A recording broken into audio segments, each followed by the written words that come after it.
Assalamualaikum warahmatullahi wabarakatuh. Selamat siang dan salam sejahtera untuk kita semua. Sebelumnya, saya ucapkan terima kasih kepada Bapak Karsim Eskom MM sebagai dosen pengempu mata kuliah Manajemen Operasional. Di sini kami akan mempresentasikan overview buku manajemen operasi, manajemen keberlangsungan dan rantai pasokan. Sebelumnya, perkenalkan anggota kelompok kami yang beranggotakan saya sendiri, Dela. Saya Lucky Silia. Saya Anggela Apriliani. Saya Destri Ayu Mulyani. Nah, kita masuk ke materi pertama yang akan dijelaskan oleh rekan saya. Baiklah, di sini saya akan menjelaskan mengenai sumber daya manusia, desain pekerjaan dan pengukuran kinerja.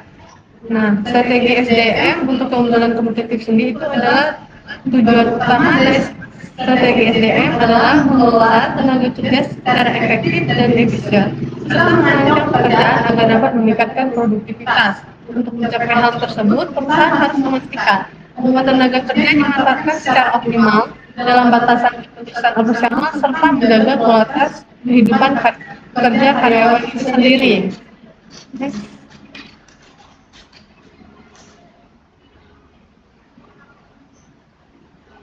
Nah, dalam menjalankan strategi SDM, terdapat beberapa kendala yang harus diperhatikan, seperti perubahan permintaan produk, risiko tinggi dalam teknologi dan proses kerja, serta faktor lingkungan kerja yang dipengaruhi oleh lokasi dan tata letak perusahaan itu sendiri. Terus terdapat 3 kebutuhan utama dalam strategi SDM. Yang pertama itu merancang perencanaan tenaga kerja, menentukan jumlah, jenis tenaga kerja yang dibutuhkan, serta perancangan kerja yaitu menyusun tugas dan tanggung jawab agar pekerjaan lebih efisien dan menarik. Selanjutnya itu standar tenaga kerja sebagai tolak ukur kinerja guna memastikan efektivitas kerja dalam sebuah organisasi.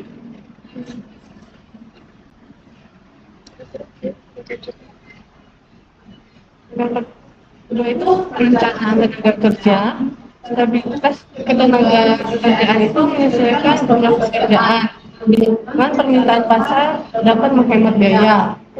Selanjutnya itu mempertahankan jumlah tenaga kerja tetapi tetap menghasilkan stabilitas dan keterampilan pekerjanya. Terus di dalam perencanaan tenaga kerja itu ada jadwal kerja, jam kerja, fleksibel meningkatkan keseimbangan hidup dan kepuasan kerja. Sistem kerja alternatif juga termasuk ke dalam jadwal kerja serta bekerja berwaktu untuk meningkatkan efektif suatu bisnis dengan permintaan musiman karena lebih hemat biaya. Seterusnya itu ada pengulangan pekerjaan dan aturan kerja, di mana aturan kerja yang terlalu kaku membatasi fleksibilitas dan efisiensi perusahaan. Tapi sistem kerja yang lebih fleksibel membantu perusahaan lebih responsif terhadap perubahan kebutuhan pelanggan.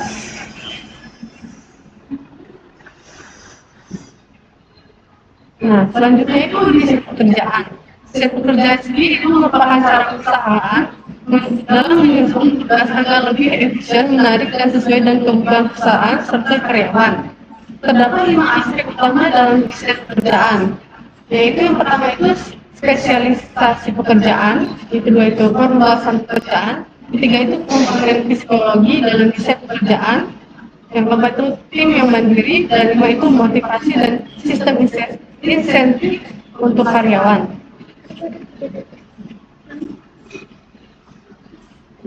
Nah, selanjutnya ini ergonomik dan lingkungan kerja. Ergonomik merupakan suatu studi tentang hubungan antara manusia dan lingkungan kerja serta mesin untuk menciptakan tempat kerja yang optimal.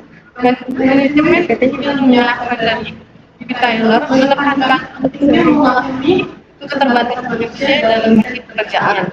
Pertama itu ergonomis meliputi data, antropometri, dan teknologi seperti pemodelan komputer. Yang kedua itu interaksi operator dengan mesin, memastikan kendali operator agar tidak saat menjalankan operasional itu berjalan dengan baik. Yang ketiga itu faktor lingkungan kerja, itu pencahayaan, kebisingan, vibras, dan temperatur serta kelembapan. Ini sangat mempengaruhi lingkungan kerja agar jika pelayanannya tidak baik atau di tempat kerja itu terlalu bising, mungkin akan menimbulkan banyak miskomunikasi karena kurangnya komunikasi yang baik, karena lokasi yang tidak memadai, ataupun sebagai kendala-kendala yang terjadi karena hal-hal faktor lingkungan kerja yang tidak baik tersebut.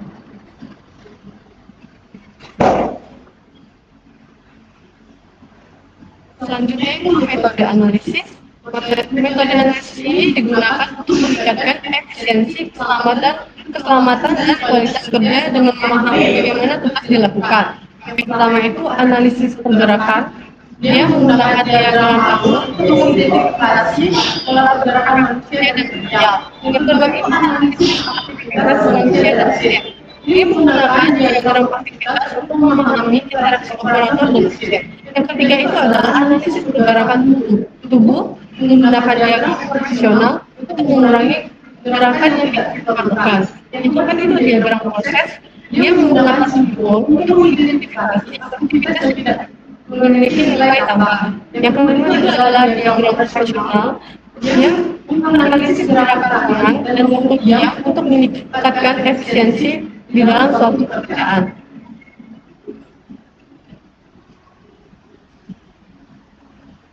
Selanjutnya itu adalah visual tempat kerja. Visual tempat kerja sendiri adalah penggunaan perangkat visual berbiaya rendah untuk menyampaikan informasi secara cepat dan aktual. Dengan tampilan yang jelas, kebingungan dapat dikurangi cepat yang mungkin bisa digantikan agar pekerjaan dapat dilakukan dengan efisien. Selanjutnya itu adalah standar tenaga kerja. Tenaga kerja adalah waktu yang dibutuhkan untuk menyelesaikan proses dan kondisi normal. Metode utama untuk menetapkan standar tenaga kerja ini meliputi pengalaman historis berdasarkan catatan masa lalu. Yang kedua itu studi waktu. Dia menggunakan batch untuk ukur waktu kerja yang dapat oleh karyawan itu sendiri. Yang ketiga itu ada standar waktu yang telah ditetapkan, dan yang keempat itu pengambilan sampel kerja yang dilakukan dalam observasi acak untuk menentukan presentasi waktu kerja yang lebih berat tetapi kurang aktual dibandingkan studi waktu. Nah, untuk materi selanjutnya akan dijelaskan oleh rekan saya. Nah, yang selanjutnya kita akan masuk ke dalam manajemen rantai pasok di bab 11. Yang pertama, yaitu adanya pentingnya strategi rantai pasokan. Nah, manajemen rantai pasokan atau supply chain management ini merupakan bagian penting dalam sebuah kegiatan rantai pasokan. Mencakup pemasok, perusahaan manufaktur atau penyedia jasa, perusahaan distributor, grosir, pengecer, hingga barang atau jasa itu ke konsumen. Nah, manajemen rantai pasokan ini memiliki tujuan untuk memastikan bahwa kegiatan yang dilakukan itu dapat meningkatkan keunggulan kompetitif, mengefisiensikan operasional, dan memaksimalkan nilai tambah serta mengelola risiko yang terjadi. Lanjut.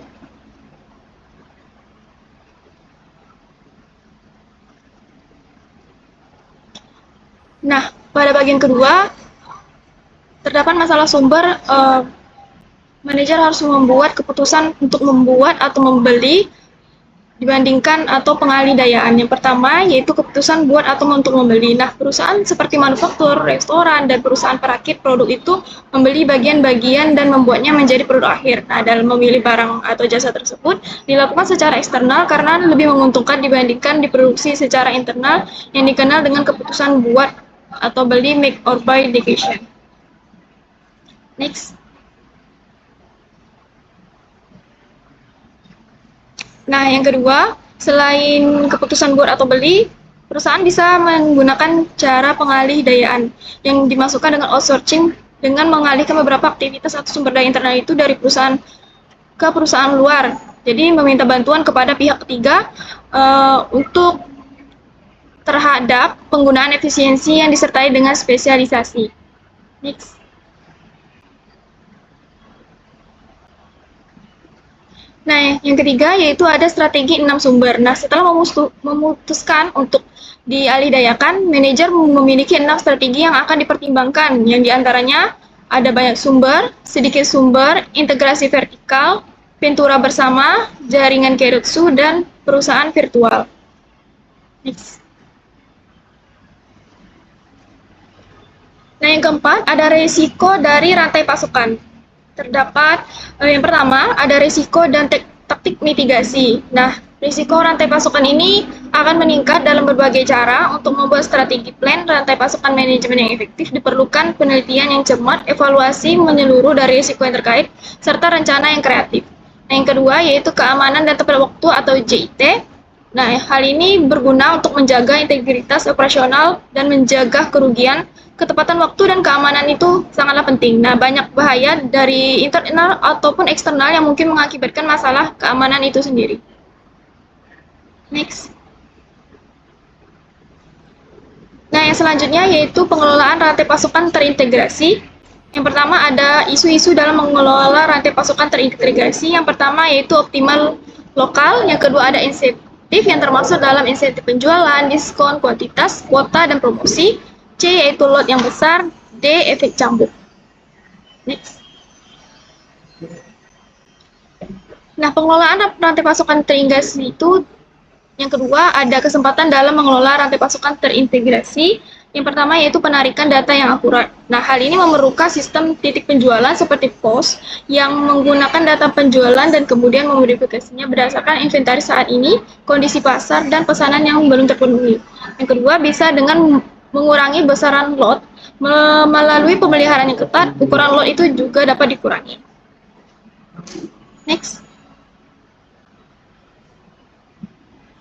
Nah, yang ketiga yaitu mengontrol penambahan satu tahap kontrol penambahan atau satu tahap. Nah, dengan menggunakan metode ini, ramalan atau distorsi informasi yang menyebabkan efek bullwhip itu bisa dihilangkan. Kontrolnya berupa pedagang retail, distributor yang mengelola persediaan area distribusi tertentu, perusahaan manufaktur yang memiliki peramalan, proses manufaktur, dan sistem distribusi yang diatur dengan baik.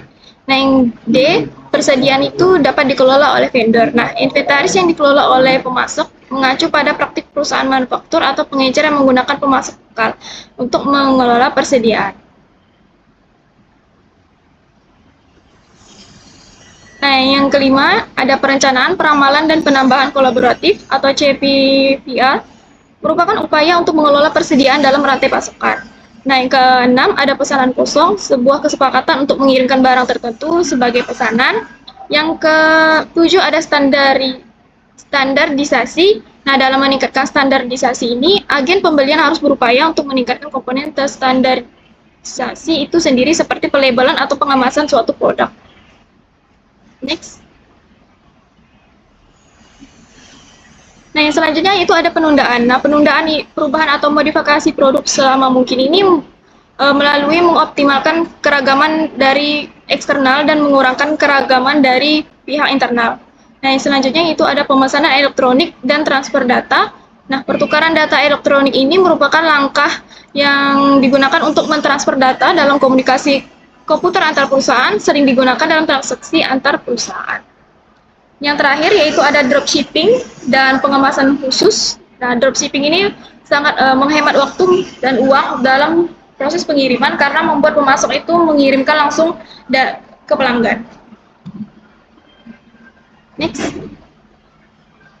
Nah, yang selanjutnya akan dijelaskan oleh rekan saya.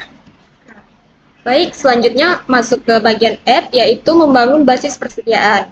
Nah, sebagai pihak pemasok itu mereka menggunakan beberapa tahap utama. Yang pertama itu melakukan evaluasi. Nah, pemasok ini melakukan evaluasi berdasarkan kriteria dari kekuatan finansial, kualitas produk, manajemen, kemampuan teknis, lokasi, maupun sistem informasi yang mereka miliki. Lalu yang kedua adalah pengembangan dari pemasok.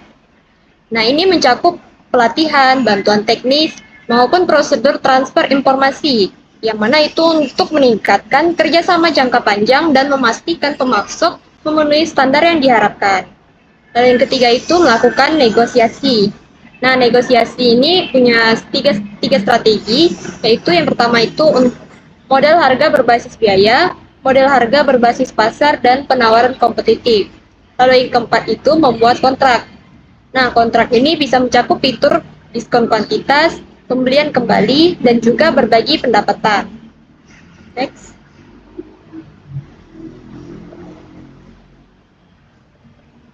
Nah, dalam rantai pasokan itu ada dua fasilitas ataupun cara pembeliannya. Yang pertama itu pemusatan pembelian.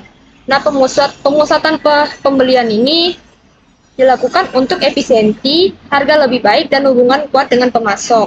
Nah, ini pemusatan pembelian ini ada dua cara, yaitu tersentralisasi dan juga terdesentralisasi. Yang mana perusahaan ini bisa menggabungkan kedua strategi ini untuk hasil yang lebih optimal. Lalu yang kedua itu adalah pembelian via elektronik. Nah, perusahaan itu supaya mereka mempercepat proses pembeliannya itu mereka menggunakan beberapa bentuk, yaitu seperti e-procurement yang meliputi katalog dan pertukaran online yang memungkinkan pembeli itu bisa membandingkan harga serta produk dengan lebih efisien. Nah, salah satu contohnya itu adalah lelang terbalik, di mana pembeli itu meminta penawaran dari pemasok dan memilih yang paling kompetitif dan sesuai untuk pelanggan. Next.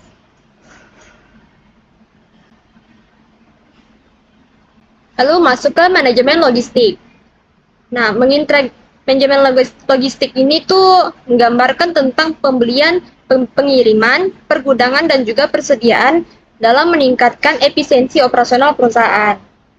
Nah, banyak perusahaan itu mengalihdayakan fungsi logistik karena spesialis logistik itu punya teknologi dan keahlian yang lebih unggul, seperti sistem pelacakan yang meminimalkan kerugian dan mengoptimalkan jadwal pengiriman.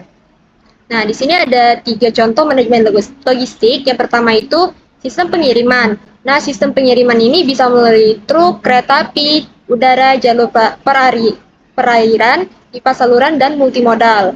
Nah, ini tergantung perusahaannya sendiri mau memakai metode pengiriman yang mana. Lalu yang kedua itu ada pergudangan. Nah, fungsi pergudangan itu meliputi konsolidasi, break bulk, cross-docking, dan penundaan proses. Lalu yang ketiga itu ada logistik pihak ketiga atau 3PL.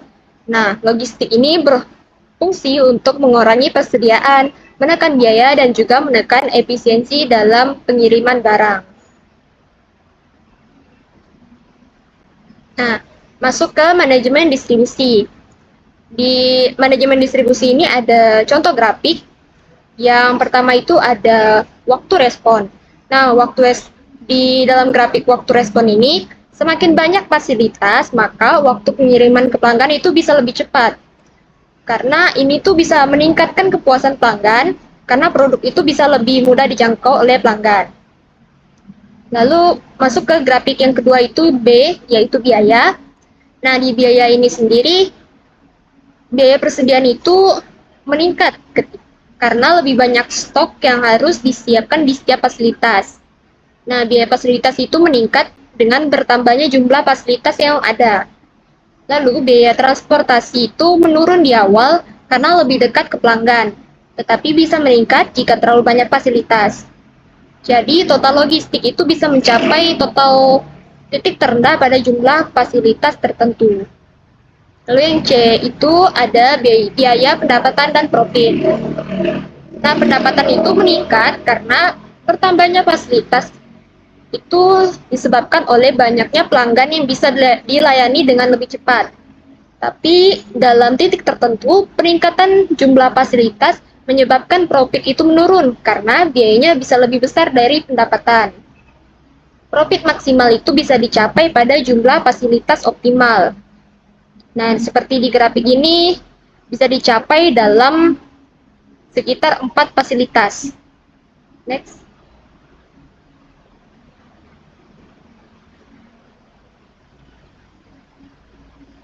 Nah, ini tadi adalah penjelasan grafiknya. Next saja.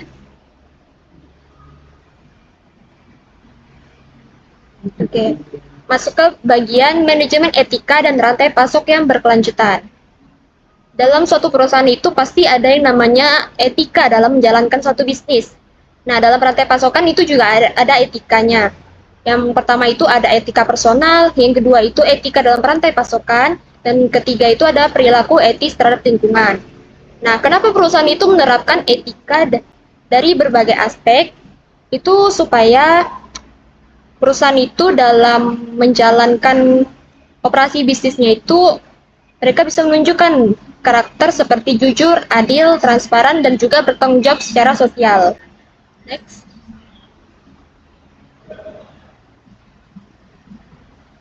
Nah, yang kedua itu membangun kesinambungan rantai pasokan.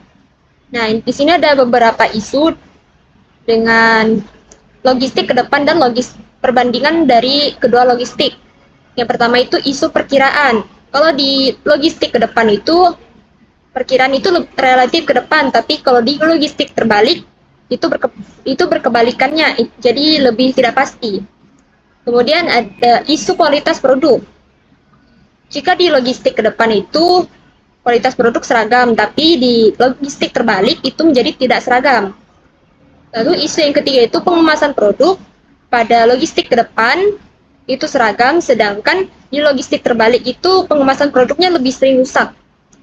Lalu yang pada harga itu relatif seragam di logistik ke depan, tapi kalau di logistik terbalik itu tergantung dari beberapa faktor.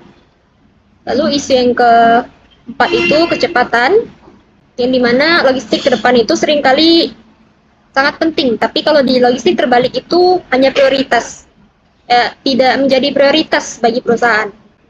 Lalu isu biaya distribusi, pada logistik ke depan itu lebih mudah terlihat, tapi kalau di logistik terbalik itu tidak langsung terlihat. Lalu isu manajemen persediaan, pada logistik ke depan itu lebih konsisten, sedangkan di logistik terbalik itu tidak konsisten. Nah, masuk ke pembahasan mengukur kinerja rantai pasokan. Yang pertama itu aset dipercayakan untuk persediaan. Nah, di sini ada contoh yaitu Home Depot. Mereka memiliki investasi sebesar 10,2 miliar dengan aset sekian. Nah, di sini ada perhitungannya.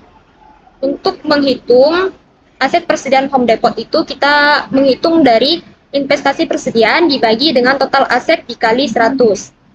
Nah, setelah dilakukan perhitungan maka didapatkanlah 25,4% dari total aset Home Depot itu bisa digunakan sebagai persediaan. Nah, dengan perbandingan perusahaan lain itu masih sama rumusnya, yaitu investasi persediaan dibagi total aset dikali 100. Jadi total aset dan investasi itu dibagi, jadi dapatlah hasil 20%. Jadi 20% dari total aset perusahaan lain itu bisa digunakan untuk persediaan. Jadi simpulannya itu semakin tinggi perputaran persediaan, maka barang itu akan semakin cepat bergerak dan semakin efisien juga pengelolaan persediaannya. Nah, yang kedua itu tolak ukur rantai pasokan. Nah, ini bisa digunakan untuk mengevaluasi efektivitas manajemen rantai pasokan suatu perusahaan dibandingkan dengan data historis atau perusahaan lain dalam industri yang sama. Di metrik ini, perusahaan itu bisa memahami seberapa baik mereka dalam mengelola persediaan, pengiriman, dan pemenuhan pemesanan. Jadi perusahaan itu mengklasifikasikan dari tingkat pemenuhan pesanan, waktu yang diperlukan, waktu siklus cash to cash, dan juga jumlah hari pasokan persediaan dari perusahaan tertentu dan juga perusahaan pembanding. Jadi berdasarkan tabel berikut, perusahaan pembanding itu punya rantai pasokan yang lebih efisien dengan waktu tunggu lebih pendek, siklus cash lebih cepat, dan juga persediaannya yang lebih optimal. Next.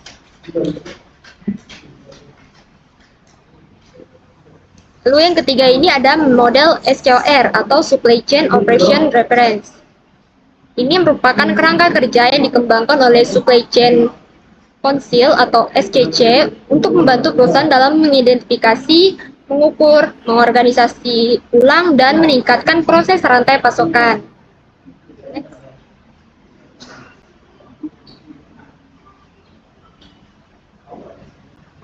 Nah, baik, materi selanjutnya akan dijelaskan oleh rekan saya. Oke, sekarang kita masuk pada manajemen persediaan.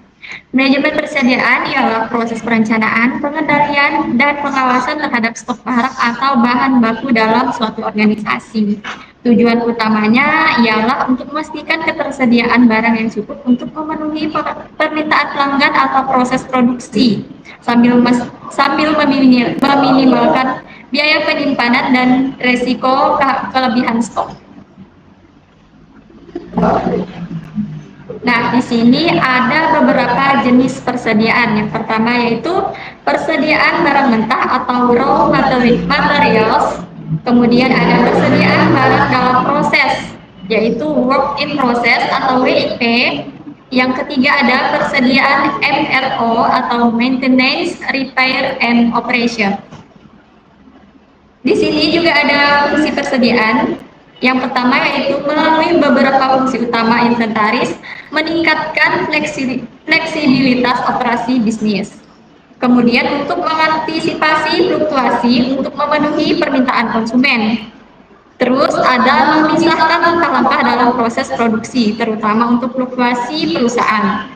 Kemudian melalui pembelian dalam jumlah besar, Anda dapat menghemat uang. Yang terakhir yaitu menghindari efek kenaikan harga dan inflasi. Nah, di sini juga ada analisis ABC. Analisis ini merupakan metode klasifikasi persediaan berdasarkan nilai dan kontribusinya terhadap total investasi persediaan. Pendekatan ini membagi persediaan ke dalam 3 kategori.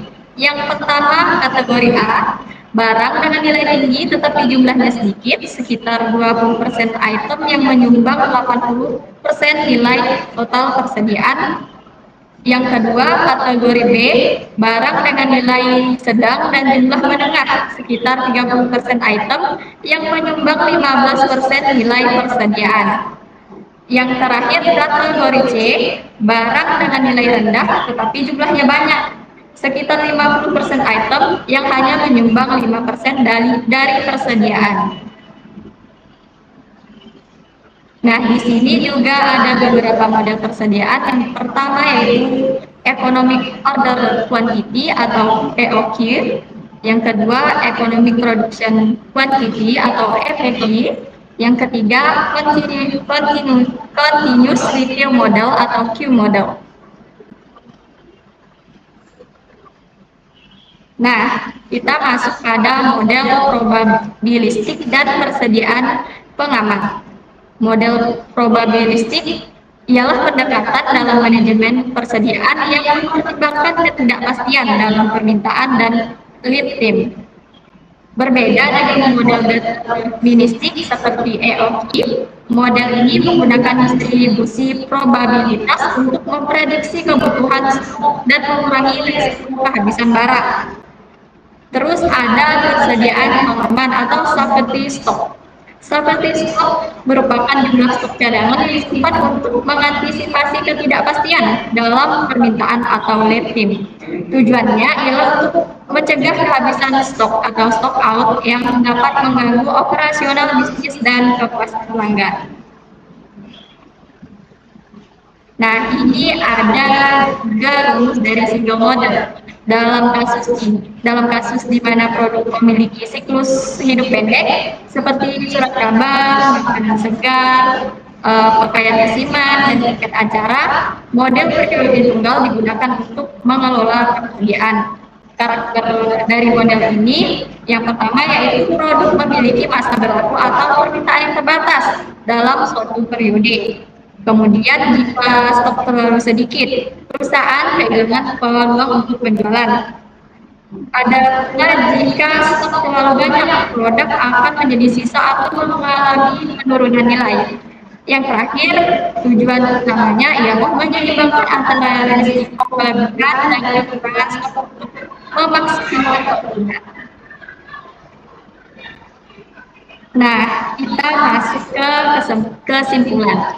Manajemen operasional sangat berperan penting dalam meningkatkan efisiensi dan efektivitas proses bisnis suatu organisasi.